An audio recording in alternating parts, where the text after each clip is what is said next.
Hello, welcome to another first appearance rating video. Um, let's start out with the Sphinx. I think that's how you pronounce it. Another Egyptian-based character. I have always been a big fan of characters that have the Egyptian base, like the living pharaoh, as well as the Sphinx.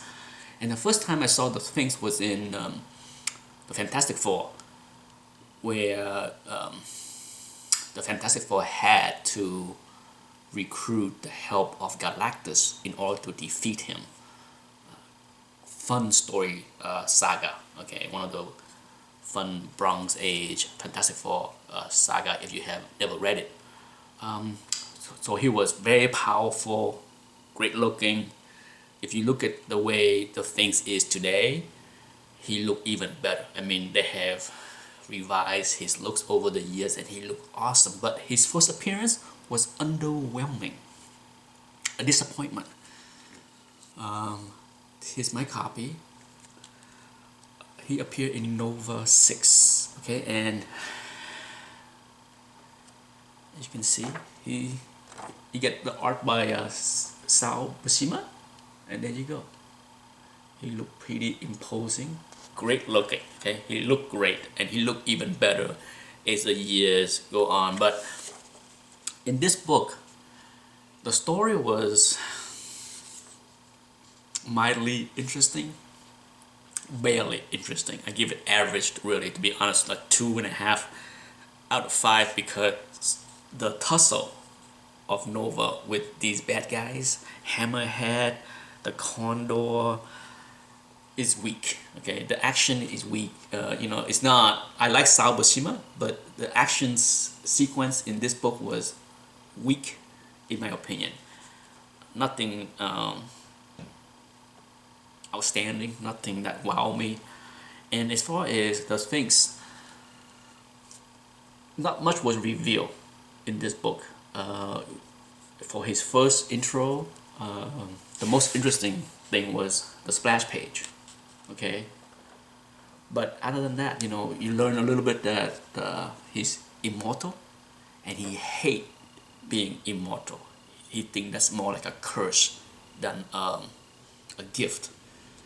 And for those who are familiar with his story, of this character, then he wished to die, or at least no longer be immortal. At least that would be a challenge for him. But for this book, this story, and his intro, the character get a 4 out of 5 from me. I would love to give him more, 5 out of 5, but in this book, you learn nothing of his power. 4 out of 5 for his name look is generous, because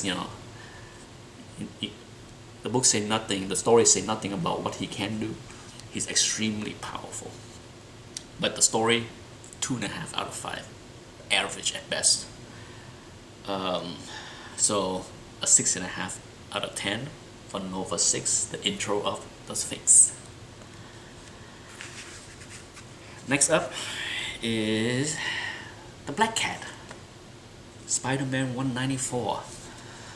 An interesting character, great look. Okay, I like the white hair. I like the costume design. I give a closer look inside. Okay, the art is decent. You have the young Keith Pollard in this. In his younger days, he was channeling John Romita. He draw a lot like maybe he was trying to mimic intentionally to look like John Romita, in my opinion. But it's an interesting character.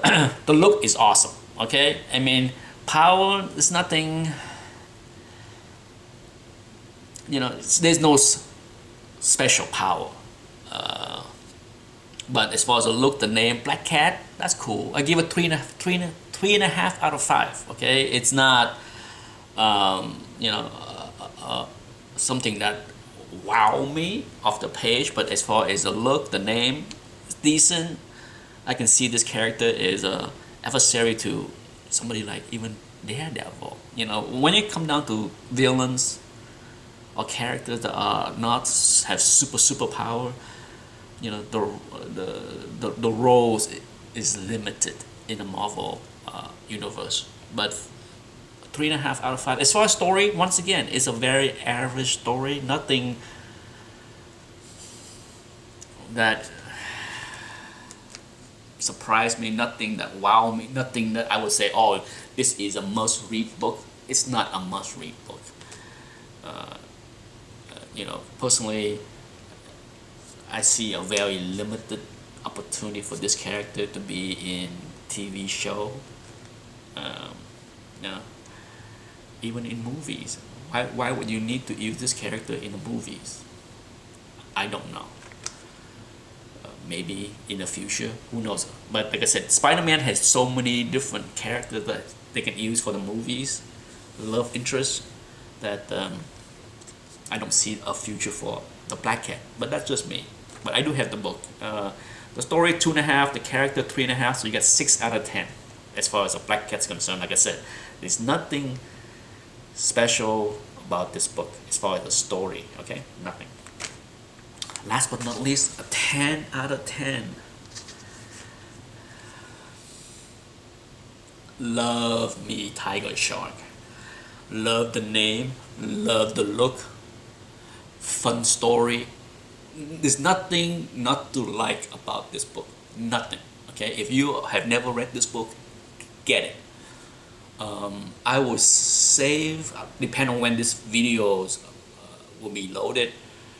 I plan to showcase all the issues of the Submariner from 1 to 8 in some videos, because it's so good. The art is so good inside that I want to spotlight and show every single page and panel. So what is there not to like about Tiger Shark? His origin, his look. Look at that. Look at that cover. Often a character intro is underwhelming. Okay, this one cover halfway decent. This one underwhelming. This one totally awesome. 10 out of 10. Okay, and hopefully you will catch the spotlight when I showcase this book and show you the interior. But my goodness, how can you not love Tiger Shark? He might be a B level character, but his awesomeness, he's just awesome. The awesomeness of Tiger Shark cannot be understated. I love him. I love this book. You know, when I was buying Submariner Silver Age book, outside of issue number 1, this one was a must-have. It's a must-have for anyone that is a John Buscema fan, in my opinion. And that's it. If you want to stick around to see the interior of this book, stick around. Otherwise, thank you for watching. Bye. Okay, so here is a close look of the Spider-Man 194. Not an easy book to find in high grade because of the black cover, but ready to go right off the bat. You get the look of the Black Cat. Okay. Keith Pollard, and as I feel through this, it's good art. It's decent. Definitely, you know, for the young authors that he was back then. For sure, I can see a future. But at the same time, as you can see, it resembles John Romita a lot in his style.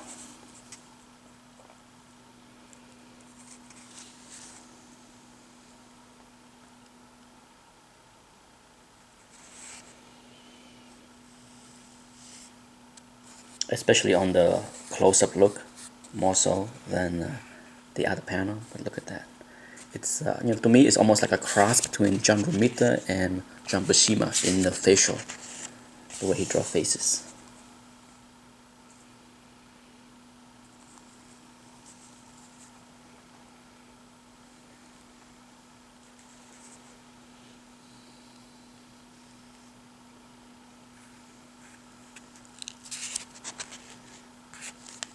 OJ.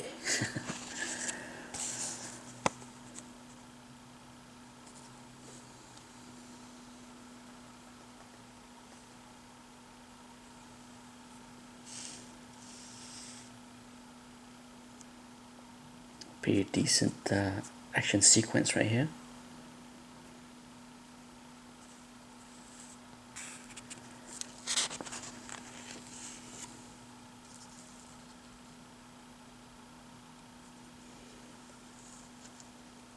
As you can see, Spider-Man, that's a very pretty picture right there. Look pretty nice right there, right? You can see Spider-Man doesn't have that much trouble dealing with her.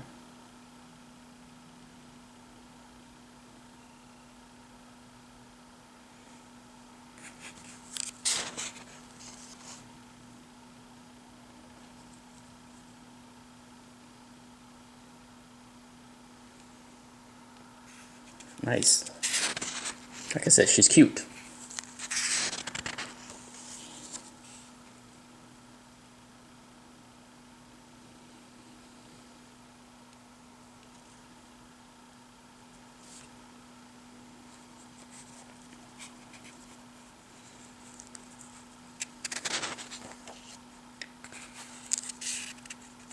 Look at that. A Superman ads in a Marvel book. A rare sight indeed, right? Not often do you see that.